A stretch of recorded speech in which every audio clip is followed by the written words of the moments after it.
नमस्कार दोस्तों, अगर खुद पर भरोसा हो और कुछ कर गुजारने का जज्बा हो तो बड़ी से बड़ी सफलता हासिल की जा सकती है। कहते हैं किस्मत भी उन्हीं पर मेहरबान होती है जिनके हौसलों में जान होती है। ऐसा ही कुछ कर दिखाया है ओयो रूम्स के फाउंडर रितेश अग्रवाल ने।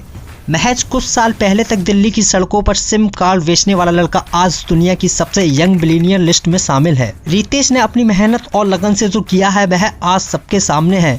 आज दुनिया के 80 देशों के 800 शहरों में रितेश का होटल कारोबार है और छोटी सी उम्र में लगभग 8000 करोड़ की कंपनी के मालिक बन चुके हैं। आइए जानते हैं कि रितेश ने जिंदगी में इतनी बड़ी सफलता कैसे हासिल की। रितेश अग्रवाल का जन्म 16 नवंबर साल 1993 को उड़ीसा के बिसम में साधारण मारवाड़ी परिवार में हुआ था। रितेश के माता पिता चाहते थे कि उनका बेटा अच्छी एजुकेशन हासिल करे, लेकिन रितेश अपने माता पिता के सपने के बिल्कुल विपरीत सोच रहा था। दरअसल रितेश का सपना हमेशा से ही एक एंटरप्रेन्योर बनने का था और वह आगे की पढ़ाई के लिए दिल्ली चला गया। दिल्ली में रितेश ने Indian school of business academy में एडमिशन लिया, लेकिन उसके दिमाग में कुछ और ही चल रहा था। उसने बीच में ही पढ़ाई छोड़ दी तो घर वालों ने ITI एंट्रेंस की तैयारी के लिए कोटा भेज दिया, लेकिन उसका मन वहां भी नहीं लगा और साल 2012 में ओरेवल स्टेज नाम का स्टार्टअप शुरू कर दिया।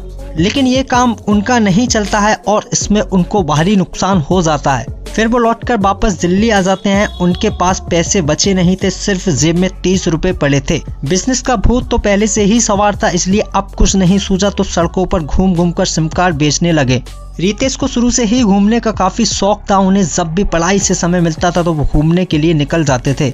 साल 2009 में रितेश जब देहरादून और मसूरी जाते हैं तब वहाँ की सुंदरता देखते हैं और बहुत ही खुश होते हैं और उन्होंने यहाँ पहुंचकर महसूस किया कि देश में ऐसी बेहद खूबसूरत जगहें हैं जिनसे लोग आज भी अनजान हैं। उन्हें लगा कि लोगों को ऐसी जगहों के बारे में बताना चाहिए। इसके बाद रितेश ने एक ऑनलाइन सोशल कम्युनिटी बनाने का विचार किया, जहां एक ही प्लेटफॉर्म पर हर तरह की सुविधाएं लोगों को वाजिब दाम पर दी जा सके, जिससे लोगों को आसानी हो और वो नई नई जगह पर घूम सके। यहीं से रितेश को अपने भविष्य का बिजनेस मिल गया था। साल 2013 में रितेश को थियल फेलोशिप के लिए चुना गया, जिससे उन्हें लगभग 75 लाख रुपए मिलने थे। उन्होंने इन्हीं पैसों से ओयो रूम्स की शुरुआत कर दी। इससे पहले उन्होंने लंबी रिसर्च की और अपनी कंपनी का नाम ओरेवल स्टेज रखा। इस प्लेटफॉर्म की मदद से वो किफायती दरों पर आसानी से होटल बुकिंग की सुविधा उपलब्ध करवाते थे। हालांकि इस नाम से उन्हें कोई ज्यादा फायदा नहीं हुआ, तो इसके बाद उन्होंने इस कंपनी का नाम बदलकर ओयो रूम्स कर दिया, जिसने सफलता का नया इतिहास ही लिख दिया और मात्र 8 सालों में ये कंपनी 75,000 करोड़ की बन गई।